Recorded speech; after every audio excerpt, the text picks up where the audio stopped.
Everyone, thank you so much for joining us for another in our series of virtual education meetings. Today, we're going to continue to focus on the topic of higher education in crisis, and we're going to focus on distance learning. We know a lot of universities had to pivot in that direction pretty quickly to continue their education for their students, but we're going to hear from a university who has this down, who offers courses like this and who have lots of experience in this space, to hear about their approach to this, and maybe some lessons that other universities and policymakers can learn out of all of this. Just a few moments to review the protocol for today's virtual meeting. Please be sure to join us by video. We'd love to see your faces. It definitely helps to make it feel more like an in-person meeting at a time when we can't all be together. We also ask you to be sure to add your full name and your state, if possible, on your tile. And you can do that by clicking in the three dots in the upper right-hand corner. This again helps us to know who's joined us, and it also is helpful for security purposes as well to make sure that we have the right people on the call. We ask you to mute your audio unless you are speaking, and there will be times when we are going to ask you to open up your lines and go ahead and ask us those questions or share with us a situation that's going on in your state. You can also virtually raise your hand to be recognized as well. And you also have the opportunity to use your chat box too. So definitely be sure to type those questions into your chat box so that we are able to get all of your questions answered during this virtual meeting. Please do not share your screen under any circumstances. And just a reminder that this meeting is being recorded, and it is archived both on our website as well as on NCSL's YouTube channel.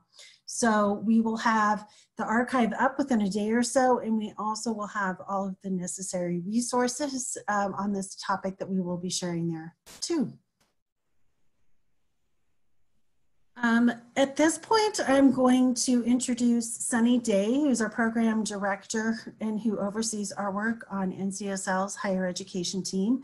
She will be our moderator for the day. So Sunny, please join us. Great. Hi, everyone. Thank you, Michelle.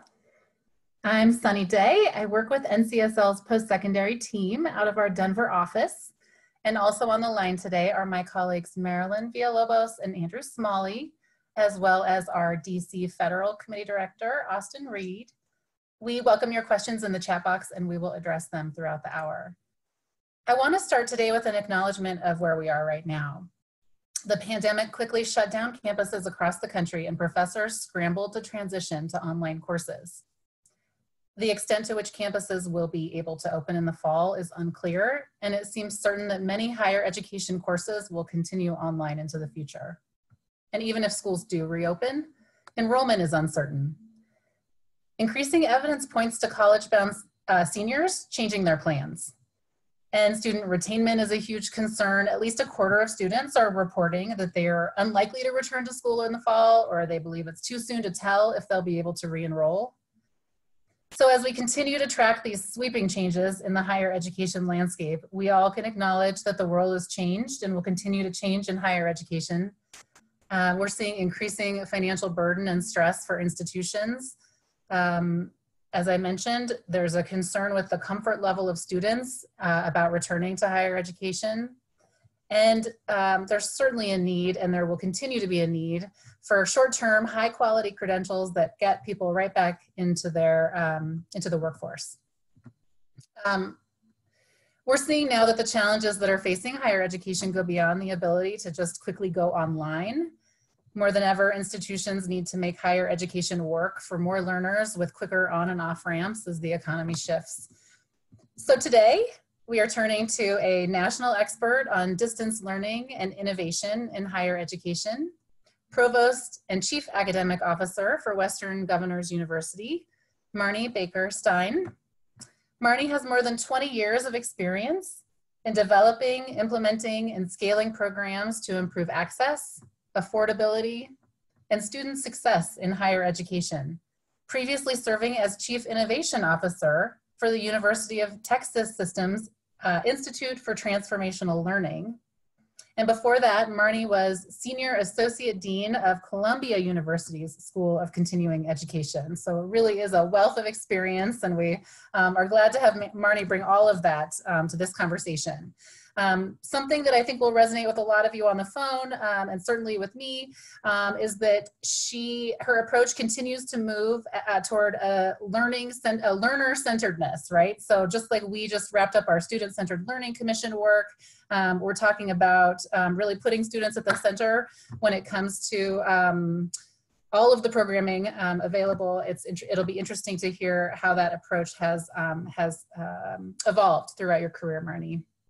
So I've asked Marni to speak to some of the challenges facing states, institutions, and systems in the pandemic, and the role of distance learning now and in the future, and perhaps shed some light on areas where state legislators should continue to focus their attention in this fast-moving environment.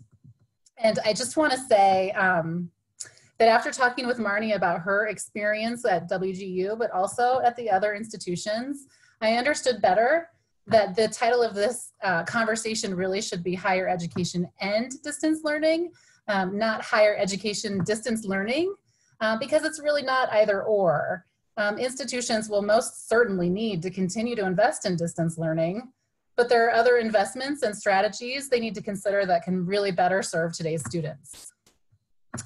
Marni, some of the concerns we've raised to date have included financial security for students and institutions, transferability of credits among institutions, especially as students are moving due to the pandemic, and concerns that too many students just may not return.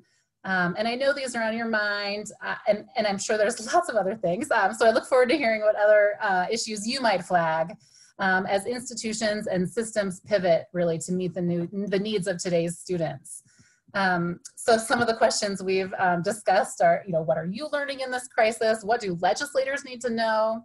And it's always interesting to consider what permanent changes will come out of this, but certainly higher education distance learning is rising as a important piece of the higher education puzzle. So with that extremely long introduction, Marni, I want to thank you very much for being here.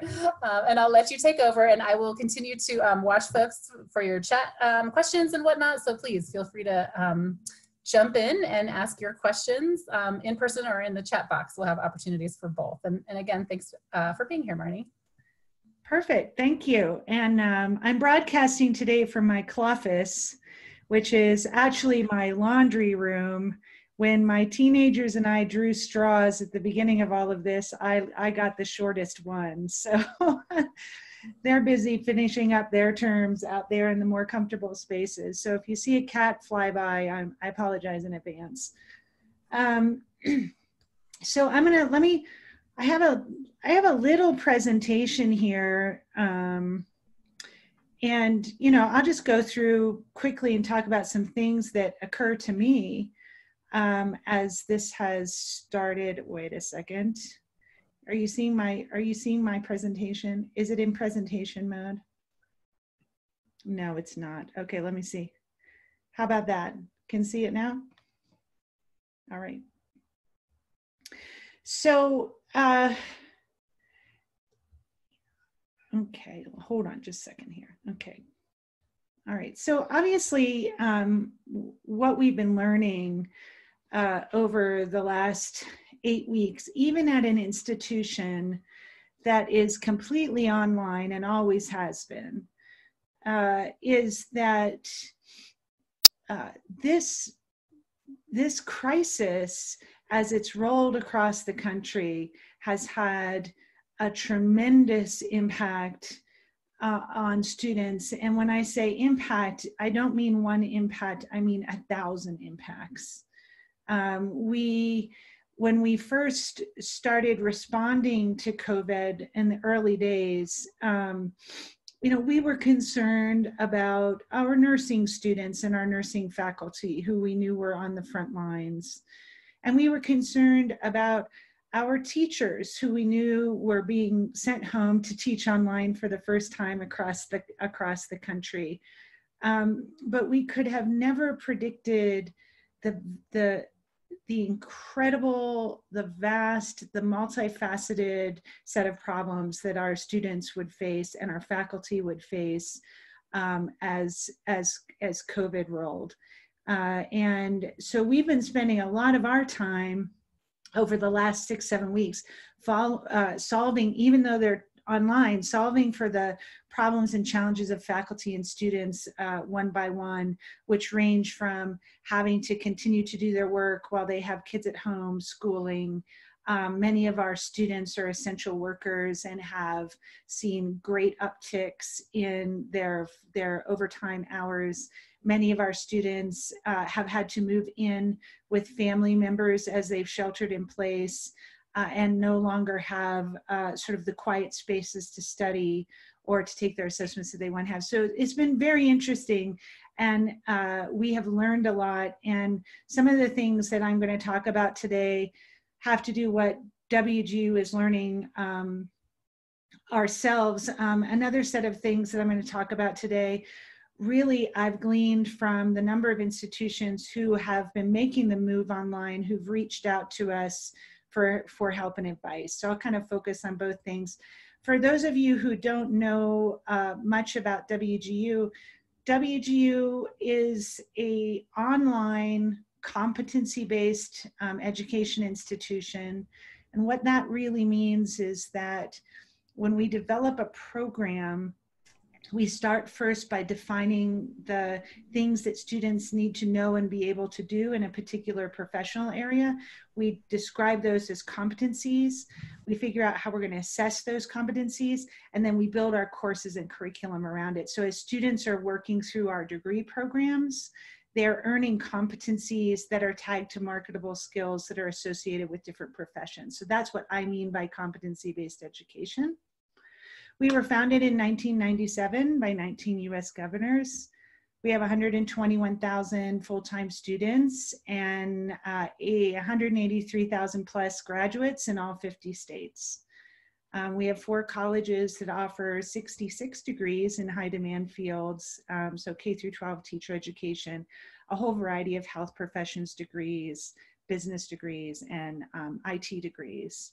And we have a very low flat rate tuition per term. And one of the interesting things about WGU, aside from being online and competency based, is that our students can move at their own pace through the program. So if they have a lot of time on their hands or they have a lot of experience in a particular course or competency area, they can move faster. If they have some issues or need some extra help with the course or a particular concept, they can slow down and get that help.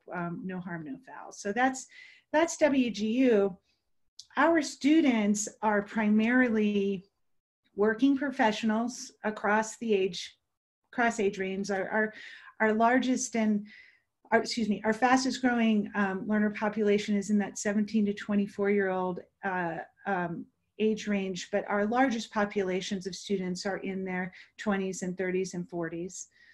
70% of our students are from underserved communities, 67% receive financial aid, 12% are active duty military. So this is a slice of the learner population in the United States that represents worker learners who are working while they're going to school, who are taking care of their families while they're going to school, and who are looking to, upskill, reskill, and gain credentials that are of value in today's job market. So the thing about our students, oh, sorry, I apologize. Sorry, those are my poochons. Hold on just a second. No problem. I apologize. Not at all. No problem. They're cute little dogs, but they've got really loud barks. So WGU's learner population, which when we started was kind of a fringe, I'll call it a fringe learner population. It was really not, the worker learner, the full-time working professional was really not something that traditional higher education institutions really had to deal with. And that's changed. WGU's learner population is increasingly the learner population that everybody is serving, and that is the worker learner. And we're seeing that even in the 17 to 24-year-old population, learners are increasingly working full-time while they go to school. 64% of 17 to 24-year-olds work while they're in college. And in fact, the traditional college population is getting older as well. Almost 40% are older than 25. And a quarter of the students in traditional educational institutions are parents. And about half are paying for college by themselves. And so that's a radical shift over the last 10 years in the population that higher education is serving. And what it's meant for WGU is we have gone from being kind of fringe to really being in the center of this new learner population that is now everybody's mandate to serve them.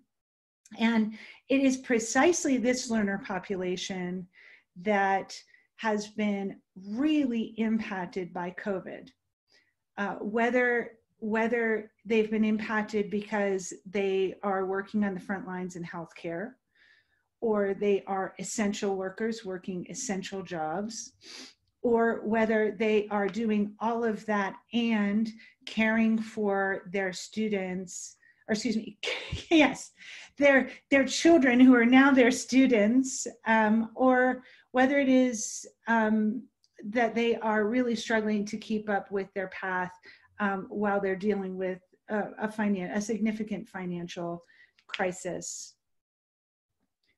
So as we look out on these students, particularly those students who are working while they're going to school, which again is fast becoming the majority of students, a third of them feel that in addition to the education that they have, they'll need more education and training to replace a job lost during COVID-19.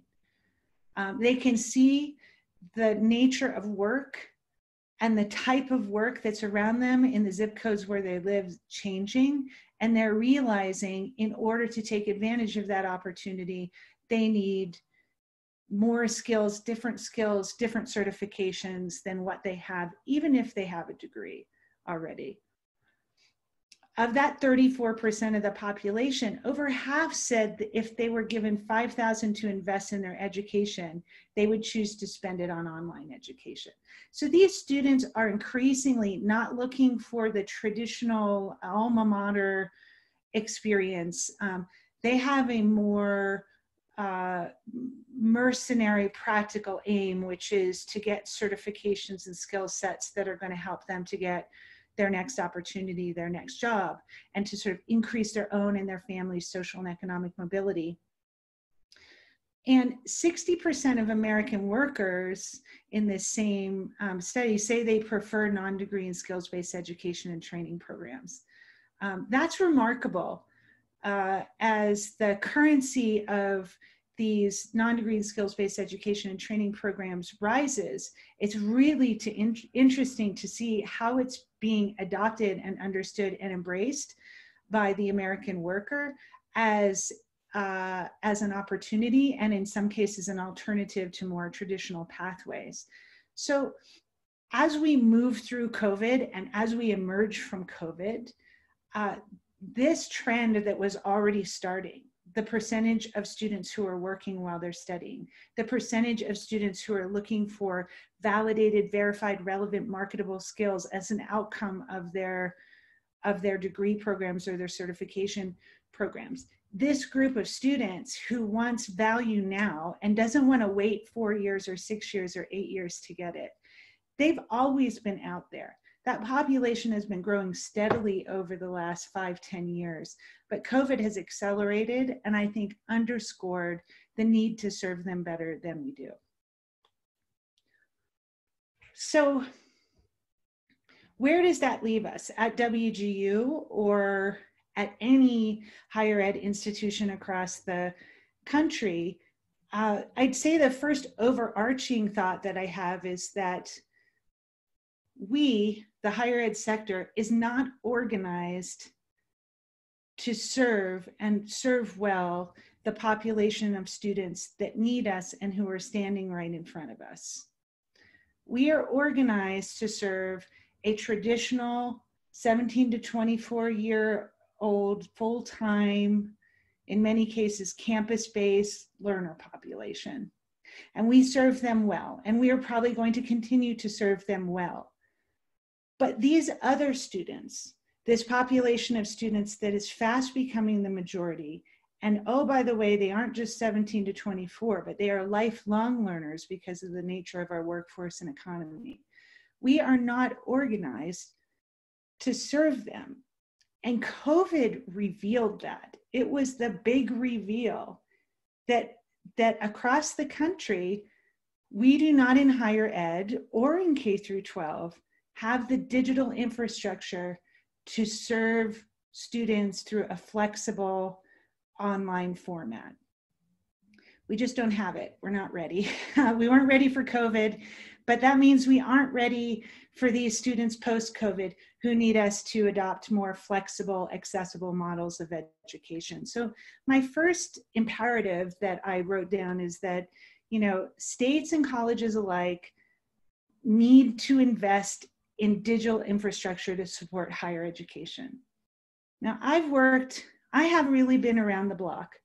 I've worked at big state R1s, I've worked in the Ivy League, I've done a lot of work with regional component campuses, I've worked with WGU, big online, and I can tell you across the board, the state of digital infrastructure in higher education is pretty abysmal. I'll use that word. And frankly, during COVID, it was a Rip Van Winkle moment for higher education in the sense that we woke up and realized we had been asleep for 30 years.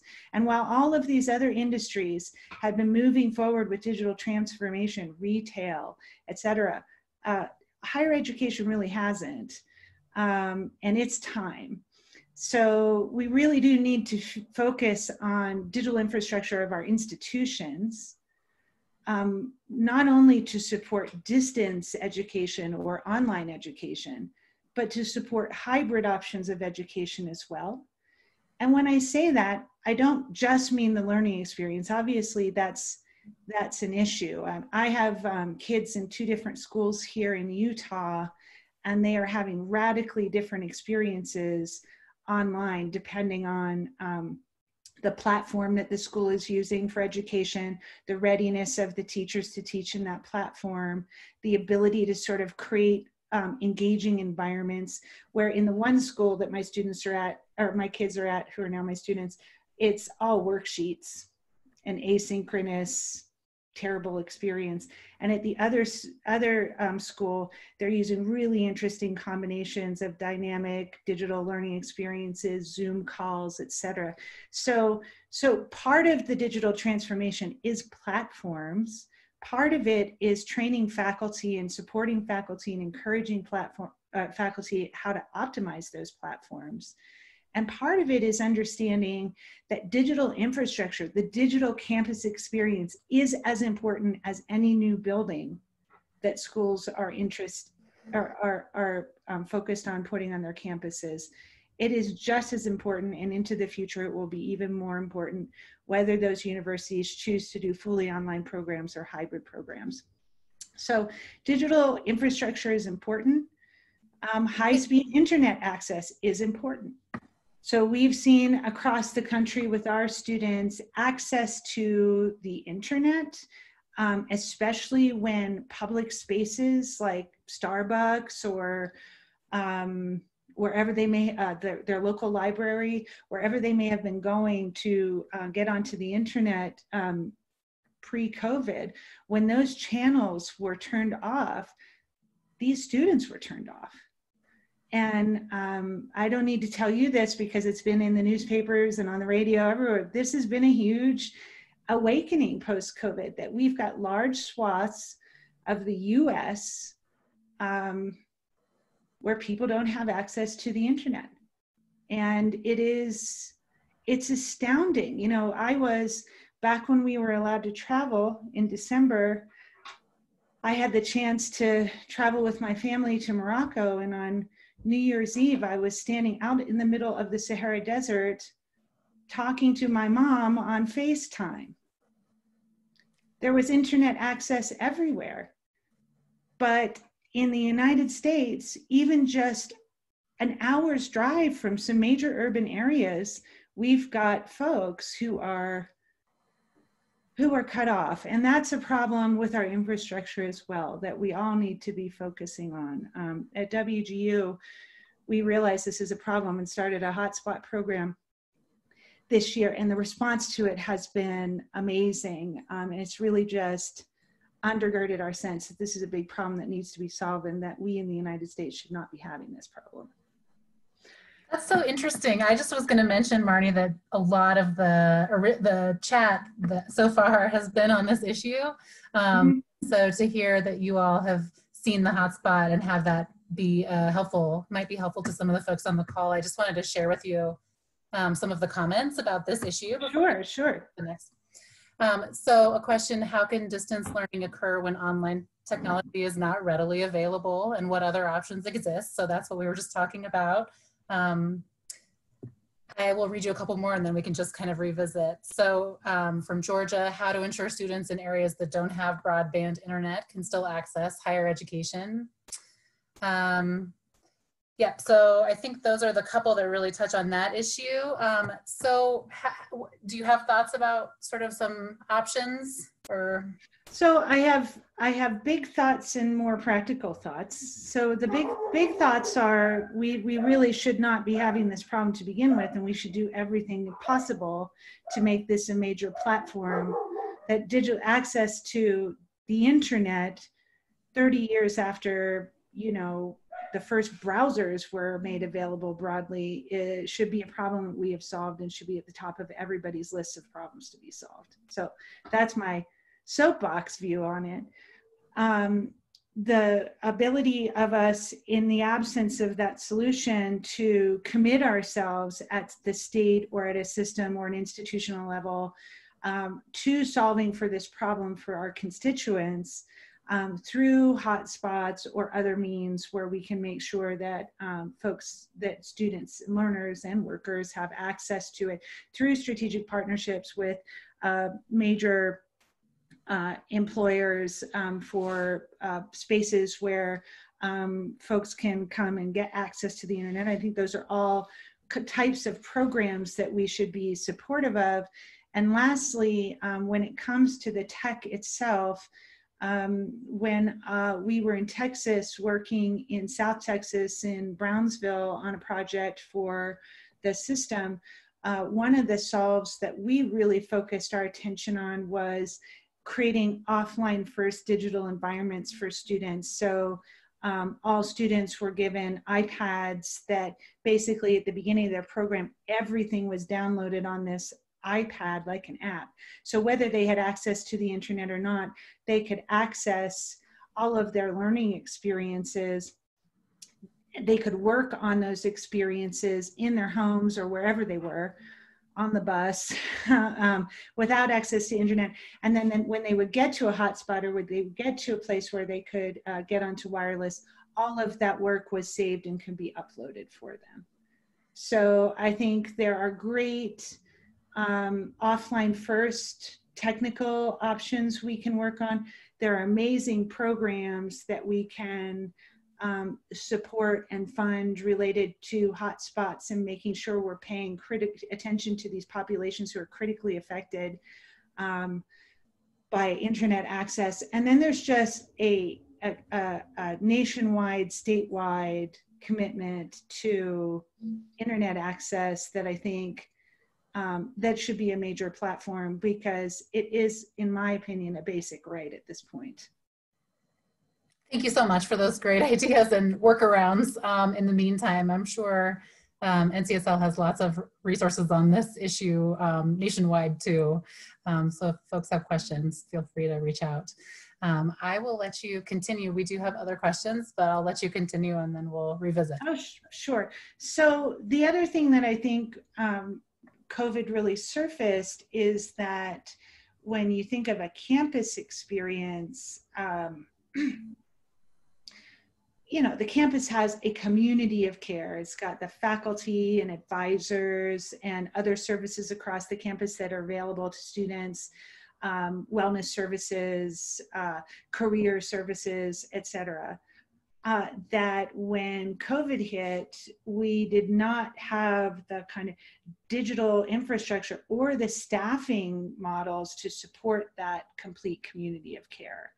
And so that's another imperative, I think, is that even for on-ground colleges or universities, thinking about that community of care as accessible both on ground and through a digital infrastructure that is powerful and dynamic and engaging and easy to use is something that I think we have learned. And then if we have as risk mitigation something like this happen again, or if this continues to persist, we have the ability to serve students with what they need, regardless of whether they're on campus or they're off campus, wherever they are. This is all part of something that I think we're all learning through COVID. Is the reason we're here is for the students. And that if we are not organized to serve every student one by one and get them to goal, whether that is through the model of online or hybrid or face-to-face, or whether that is through the relevancy of our curriculum to the jobs that are out there, we're not going to be in business for much longer. The student has to be at the center of our intent, or we're just not going to survive. But if we do put them at the center of our intent, there is a lot for us to do, not only for 17 to 24-year-olds, but across the life cycle into the future of work. And then the last two things that I'll talk about is just, I think that considering the demands of our learners to get credentials more quickly that add value and that get them jobs that they want and need, like responding to that urgently, and not just with a Duplo block of the degree, which is great. Degrees are great and they're important, but also with, you know, incremental Legos along the way that add value to that degree, and allow working students to move up the ladder or across the lattice as they're working on that primary credential is really important. And doing that not in a silo, but working shoulder to shoulder with employers and workforce agencies to figure out what do employers need and how can we create curriculum and services and achievements for students that help them to move toward those opportunities and help employers with their talent pipelines, and create that virtuous circle or cycle that I think is missing in many cases today. And then finally, as we touched upon earlier, as we focus on students, make sure that we are paying attention to the natural consequences of what we're doing and deciding, and the policies that we're putting out there on equity and inclusion. And the frictions like internet access that are really having an incredibly imbalanced effect on diverse communities, making sure that we are solving for those actively and immediately, and reducing that friction, because that kind of friction just isn't fair and it isn't what we should be about. So that's it. Those are my imperatives, things I think we all, including WGU, should be focusing as we move forward post-COVID, and I'm happy to answer any questions. Thank you. Thank you for your very, very thoughtful and timely remarks, and just such a quick moving target we're all aiming for. So I welcome everyone on the line to feel free to unmute yourself if you'd like to ask a question yourself. And I'm going to start with one that is a question that we often hear from legislators when we're in states, really around any conversation as it relates to higher education, is should online learning be less expensive than on-campus learning? Would you be interested in sort of commenting on that? Sure. So should it be less expensive?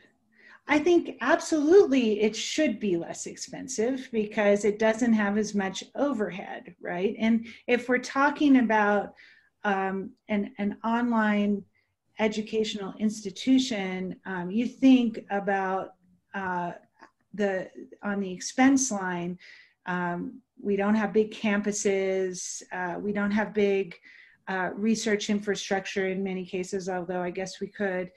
We don't have football stadiums, we don't have parking lots, we don't have, parking garages. So there are just far fewer expenses, infrastructure expenses, for a totally online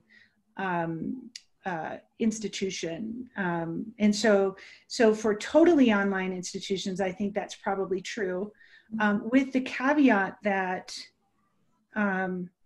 we're just scratching the surface of what totally online institutions could do. Digital experiences into the future are likely to grow richer and richer and more expensive to develop. If you think about digital gaming experiences, how rich they are as environments for actually playing and learning. As we develop the corollary for that with online experiences, that's a lot more expensive to produce. That kind of experience and those kinds of interactive, augmented reality, virtual reality, digital learning experiences, those are expensive to develop, right? So I'm not speaking for the future because I do think digital infrastructure becomes more sophisticated and engaging and expensive into the future. But at the same time, it's scalable, right? And so that expense doesn't necessarily have to be passed on to a contained group of students. And so affordability can still be the aim and can still be the outcome, I think, into the future. With on-ground campuses who are layering online on top of their on-ground infrastructure, that's a different story, right? Because they're supporting not only that on-ground infrastructure with that on-ground business model and that on-ground sort of governance and business processes in the way that they organize faculty, et cetera. They're layering online and scale online on top of that. And so in the case of more traditional on-ground universities, online programs are not necessarily cheaper to run for them. And so the affordability that comes from online and that comes from scale is not something that can be passed on as easily to students. So there's a lot of business model work to be done there to figure out how hybrid environments in traditional universities can work toward affordability or lowering costs for students, because they're still carrying their cost from the on-ground environment. Mm-hmm. So I think it's a mixed bag, I guess, is my answer. Yes, no, that's a really nuanced answer and give, I think, a lot to think about what this can look like going forward and all of the options that are open and available potentially. I want to ask another question about sort of predictions for the fall. So we all have seen just in the last couple of days, the California system saying that they're going to start just full-time distance learning in the fall. So this comment says, we see this as a help so our institutions can start making plans now and students and families can do the same. How are other systems handling the risk of not being prepared early enough? This may be just a question for everyone, Marni. I think so. To specifically answer that, but that is a question on people's minds, and certainly we're going to continue to follow that as well and try to get you as timely information and resources as we can, but it's definitely a waiting game. It's one of those we don't know questions, I think. Yeah, it is a really interesting time, and some institutions are much better prepared to go online into the fall and beyond and handle that and survive through that than others, of course. And so what can we do institution to institution to help each other through this, and at the same time make sure that those institutions who are struggling are also developing the infrastructure and the capabilities to thrive beyond COVID into the future. It's hard because we're surviving and we're trying to figure out what can we put in place to do well with what's next. And I think higher ed institutions really need to support each other through this because it's tough.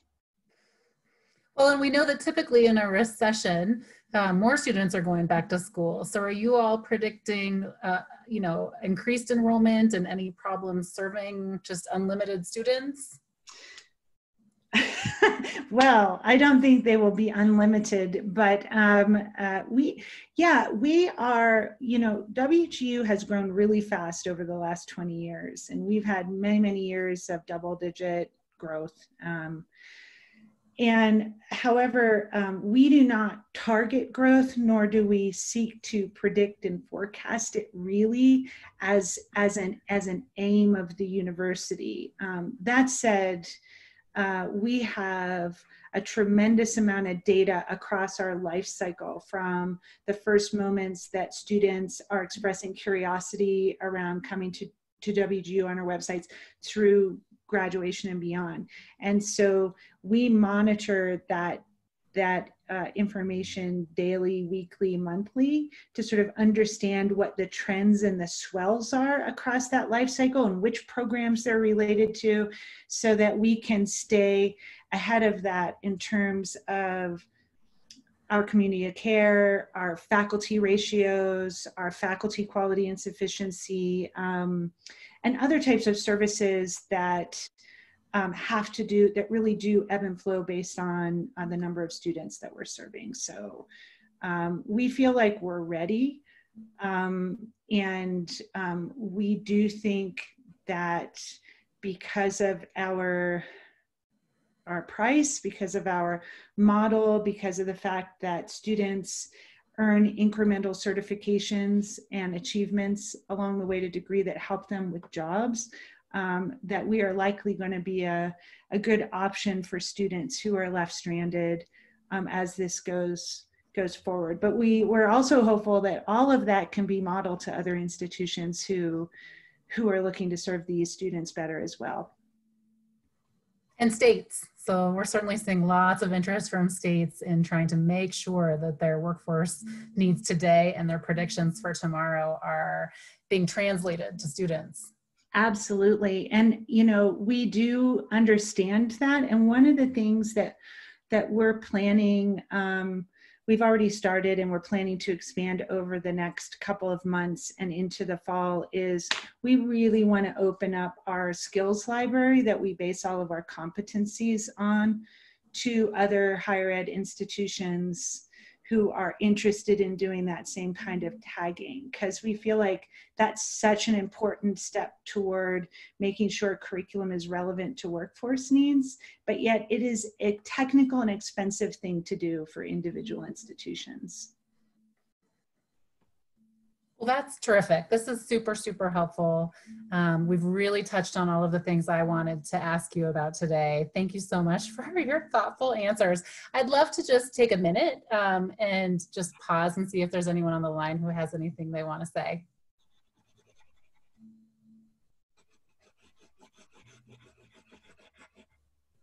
Great. I will hand it off again back to Michelle after saying thank you. Thank you, Marni. That was really great. We will continue to do work in the future on some of these topics, especially online and distance learning and competency-based learning. And so I know all of you are working through issues related to that in your states, and please feel to contact me if you're interested in digging deeper. And again, thank you. It was really great. Go ahead and take it away, Michelle. Thank you. I too want to say thank you. I thought it was very interesting to hear, and I'm always fascinated by the work that WDU is doing. So thank you for spending time with us for sure. Hopefully you won't hear the big thunder that's booming in the background. A big storm is bearing down on us right now. So there is some, a little bit of hail and some thunder going on behind me. I do want to remind you of the virtual meetings that we have coming up. We've just scheduled, built up our schedule through the end of June, and we're going to conclude these at the end of June and then shift into more of our deeper work.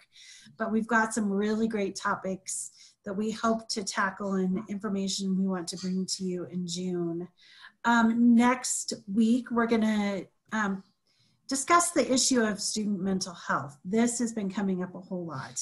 We've been hearing a lot about the impact that all of this has had on students. And so we're pleased to be focused on that topic next week. The following week, we're going to talk about the learning loss. We've been hearing a lot of statistics about this. Some data is starting to come out. And also what we know about what different states and districts are doing to approach summer learning, whether or not they're partnering with community-based organizations or within their own programs within their school district to ensure that they're trying to address some of this learning loss in the summer.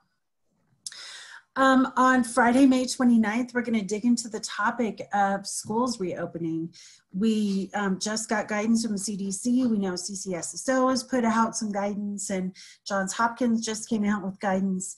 So we're going to have some experts on the phone who will share with you the guidance that is coming out and what we're hearing from school districts and states about thinking about reopening. And then I'm very excited about our June 2nd meeting. We're going to have Tony McKay and Nathan Driscoll from the National Center for Education and the Economy join us. They, of course, are our partners in our study on best practices in education across the world.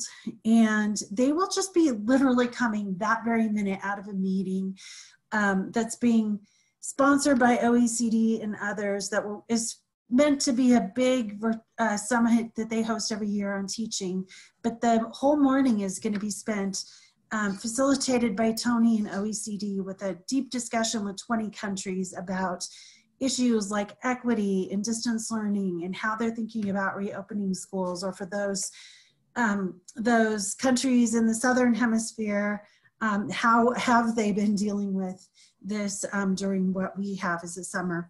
So they're going to have lots of information that's going to be shared literally right as they're coming out of that meeting. And then we're going to focus a bit on school leaders and teachers and the supports, the information we're hearing from school leaders, the supports that we know that teachers are going to need. We're going to be talking about early learning, again, turning our attention to how do we assess the learning in the fall, how will teachers know where students are at and what are the assessment tools that might be available. And then we're going to end this series with a discussion around the state revenue forecast. We're going to have our finance experts join us again, tell us, give us an update on what they know about the state revenue forecasts and budgets, and anything new that Austin might have to share with us that has happened on the federal level and the impact that we think it could have on education budgets. And then we're going to end with a really important discussion about evidence-based policymaking. We know you all are headed into a difficult time with difficult decisions ahead of you. So how do you think about the approach that you take using your best evidence, research, and facts in order to make those tough decisions? NCSL is launching a new center on evidence-based policymaking, so we will have the director of the center join us for that discussion. Thank you. We appreciate the time that you spent with us today. The meeting will be archived and the resources will be shared as well. And of course, feel free to reach out to Sunny and her team if you have any additional questions on any of this. We look forward to seeing you next week. Thank you. Michelle. Thank you.